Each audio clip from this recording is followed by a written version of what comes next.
Halo guys, hari ini kami dari kelompok 1 kelas 11 IPS 3 akan menjabarkan tentang pengaruh Perang Dunia 1 dan 2 terhadap politik global.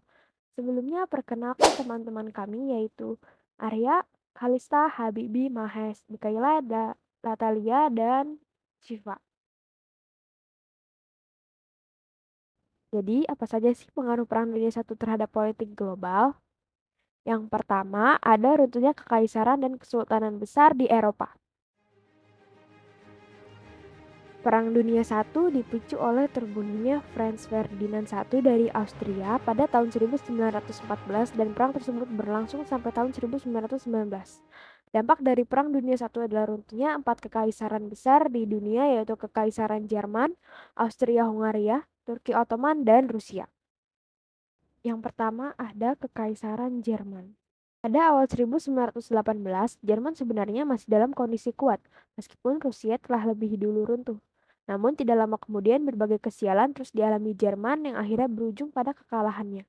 Tiga hal utama yang menyebabkan kalahnya Jerman adalah sebagai berikut. Inggris dan Prancis melakukan serangan balik yang kuat, dua pemogokan yang dilakukan Angkatan Laut Jerman, dan yang terakhir bergabungnya AS ke blok sekutu pada April 1917 untuk melawan Jerman.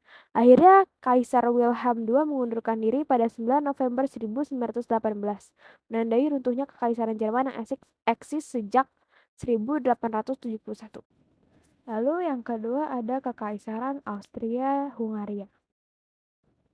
Salah satu peristiwa bersejarah dalam Perang Dunia I adalah runtuhnya dan dihapuskannya Kekaisaran Austria-Hungaria yang berdiri sejak 1867. Austria-Hungaria yang berada di pihak blok sentral dalam Perang Dunia I resmi dibubarkan pada 12 November 1918, 3 hari setelah mundurnya Kaisar Jerman. Setelah itu Kekaisaran Austria-Hungaria yang memiliki wilayah luas terpecah ke dalam beberapa negara yakni Austria, Hungaria, Cekoslovakia, Yugoslavia, dan Polandia. Yang ketiga ada Kekaisaran Turki Ottoman. Kekalahan blok sentral dalam Perang Dunia I membuat Kesultanan Turki Ottoman yang didirikan sejak abad ke-13 ikut runtuh. Turki Ottoman secara resmi dibubarkan pada 1922 dan digantikan dengan negara Turki dengan bentuk pemerintahan republik. Selain kekalahan dalam Perang Dunia I, Turki juga terlibat dalam Perang Balkan. Gejolak dalam negeri yang dipicu oleh gerakan Turki Muda menjadi pemicu runtuhnya Turki Ottoman. Yang terakhir ada Kekaisaran Rusia. Kekaisaran Rusia yang terlibat dalam Perang Dunia I di front timur mencoba menguasai wilayah Prusia Timur dan Polandia yang dikuasai Jerman. Namun usaha tersebut gagal mengakibatkan pasukan Jerman fokus untuk mempertahankan wilayahnya di front timur. Kekaisaran Rusia sempat mengalahkan Jerman pada pertempuran Marne pada September 1914. Kendati demikian, kerugian yang diderita tidak sedikit. 2 tahun kemudian, Rusia masih berusaha menembus pertahanan Jerman di front timur. Namun hal ini semakin membuat sumber dayanya terkuras. Selain itu, perang yang melibatkan Rusia membuat perekonomiannya hancur yang mengakibatkan krisis pangan. Krisis tersebut membawa wibawa pemimpin Rusia Tsar Nicholas II dan keluarganya jatuh di mata rakyat. Pada 1917 terjadi revolusi Bolshevik yang kemudian menjatuhkan Tsar Nicholas II dan digantikan oleh Lenin. Kepemimpinan Lenin kemudian menghentikan keterlibatan Rusia dalam Perang Dunia I dan mengakhiri Kekaisaran Rusia yang didirikan sejak 1721. Lalu selanjutnya ada kemunculan paham fasisme di dunia. Secara umum, fasisme merupakan ideologi yang dijalankan dengan cara absolut dan tegas, tidak percaya pada politik demokrasi dan meyakini seorang pemimpin-pemimpin karismatik otoriter. Bisa dikatakan juga fasisme adalah paham yang anti-komunisme, anti-demokratis, anti-individualis, anti-liberal, anti-parlemen, anti-konservatif, anti-borjuis, dan anti-proletar. Salah satu negara yang menganut paham fasisme adalah Italia saat masa kepemimpinan Mussolini.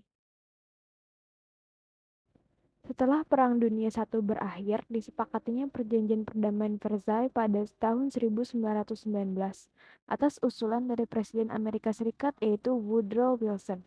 Beliau mengusulkan untuk didirikannya suatu liga perdamaian yang disebut dengan Liga Bangsa-Bangsa atau League of Nations. atau Volkenbond yang berkedudukan di Jenewa, Swiss. LBB ini dibentuk untuk bertujuan menjaga perdamaian dan keamanan dunia setelah meletusnya Perang Dunia I. Lalu apa saja sih pengaruh Perang Dunia Kedua terhadap politik global? Sejak abad ke-20, bangsa-bangsa di kawasan Asia Afrika menentang kekuasaan bangsa-bangsa Eropa. Perjuangan yang dilakukan oleh bangsa Asia Afrika itu bertujuan untuk mencapai kemerdekaan dari kekuatan asing.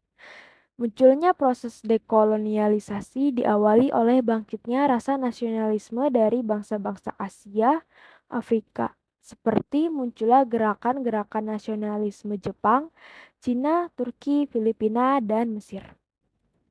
Setelah Perang Dunia II berakhir, muncul masalah baru, yaitu adanya pertentangan kepentingan dan persaingan perebutan hegemoni antara negara anggota sekutu dalam usaha untuk menjadi negara yang paling berpengaruh dan berkuasa di dunia, hingga melahirkan dua negara adidaya yaitu Amerika Serikat dan Uni Soviet, yang mengambil alih hegemoni tersebut.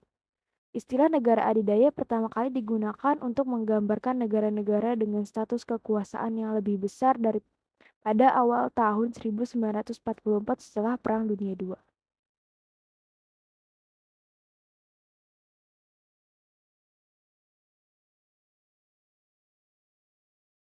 Lalu ada berkembangnya politik aliansi. Berkembangnya politik aliansi menyebabkan negara di Eropa Barat terpecah menjadi dua blok besar, yaitu blok fasis terdiri atas Jerman, Italia, dan Jepang. Blok komunis yaitu Rusia, Polandia, Hungaria, Bulgaria, dan Yugoslavia. Setelah politik aliansi, muncullah politik pecah belah.